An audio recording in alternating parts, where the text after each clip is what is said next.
Welcome to DebtCircle Key Roundups. I am Vijendra. And I'm Leela. Today we have some significant developments in the debt market to discuss. Absolutely, Vijendra. First up, we'll delve into Unifin's Capital India's approval of a Rs 35 crores non-convertible debenture issuance. This move marks an interesting shift in their funding strategy. And then, we'll cover Home First Finance, which reported a robust Rs 540.38 crores profit and has approved a Rs 1,000 crores non-convertible debenture raise. It's quite an impressive performance from them. So stay tuned as we unpack these stories and what they mean for the debt market today. Unifin's Capital India approved issuing 35,000 secured non-convertible debentures worth Rs 35 crores with a coupon rate of 13.00% per annum, maturing in just under 2 years on April 23, 2028.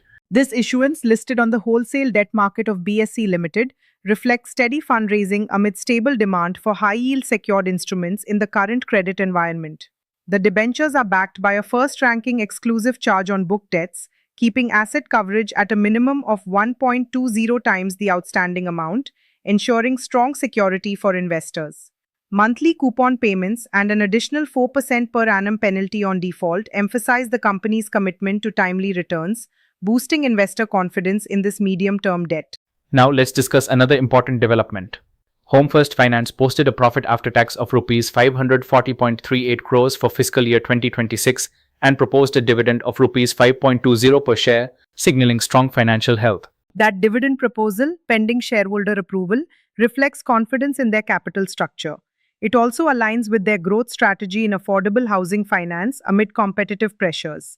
To further boost growth, the board approved raising up to Rs 1,000 crores through non-convertible debentures via private placement, enhancing liquidity and capital adequacy. This capital infusion is timely, especially after the recent Rs 1,250 crores qualified institutional placement, supporting scalability in key states despite market risks. And now, moving to our next story, Minda Corporation Limited issued commercial paper worth Rs 200 crores at a discount rate of 6.85% per annum on May 6, 2026. The maturity is set for June 22nd, about 1 month and a half later. This short-term issue listed on the National Stock Exchange ensures good liquidity. The rate of 6.85% per annum is competitive, reflecting current market conditions for such instruments. Each security has a face value of Rs 5 lakhs, and the total tenure is approximately 47 days. This shows Minda's focus on managing short-term funding efficiently through the debt market.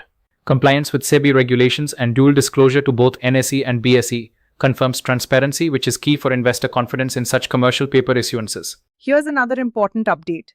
ICRA has reaffirmed Vedanta Limited's long-term credit rating at AA and short-term at A1+, both under watch developing, following their review on May 6, 2026.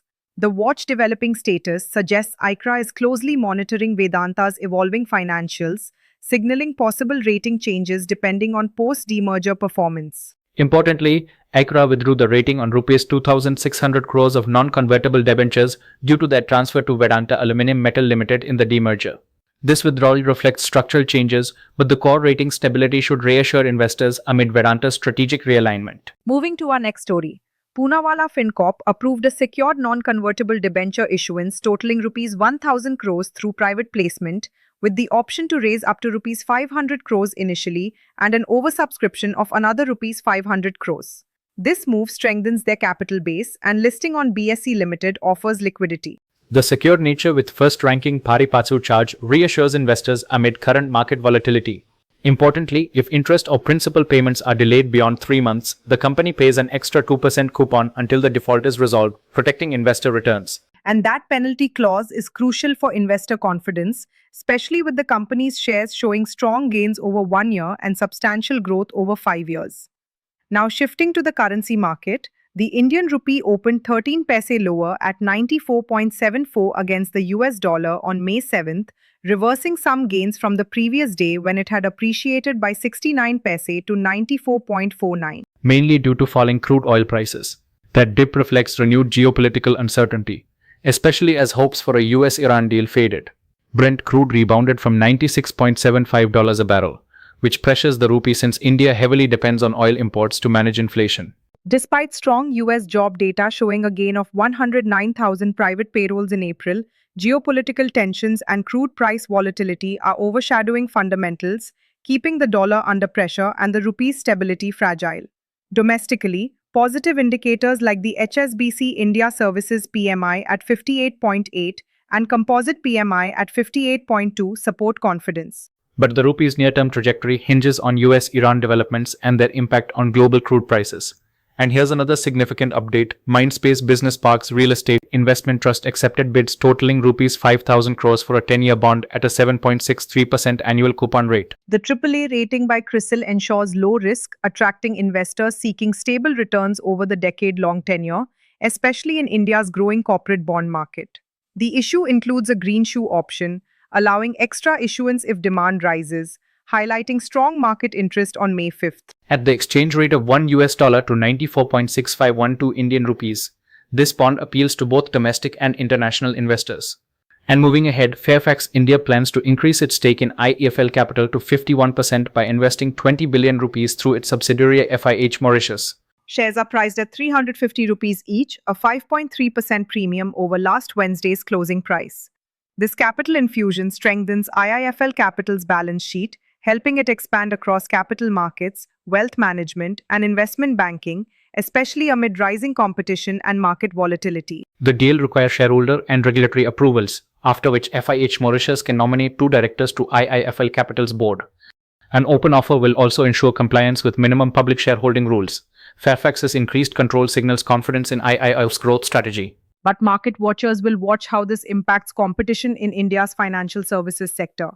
Meanwhile, Malavika Atur Mehta cut her stake in EMA India from 8.31% to 4.29% on April 27, 2026, during the company's restructuring and merger phase. That stake reduction signals concern, especially with EMA India's trailing 12 months return on capital employed at negative 1,036%, showing severe losses and operational struggles. Also noteworthy, a related party sold shares days earlier, indicating possible coordinated moves amid financial challenges in the industrial equipment sector. With limited direct peers in induction heating, EMA's issues stand out. Comparable companies like Elecon Engineering and Action Construction Equipment offer broader industrial perspectives. And now, Goswami Infratech's non-convertible debentures were downgraded from BB- to B+ due to delays in raising between $2.8 and $3.1 billion and increased refinancing risks. They now plan to issue both dollar and rupee bonds to complete fundraising by end of June. This downgrade signals market concerns about Shapoorji Pallonji Group's ability to manage refinancing amid rising rupee hedging costs.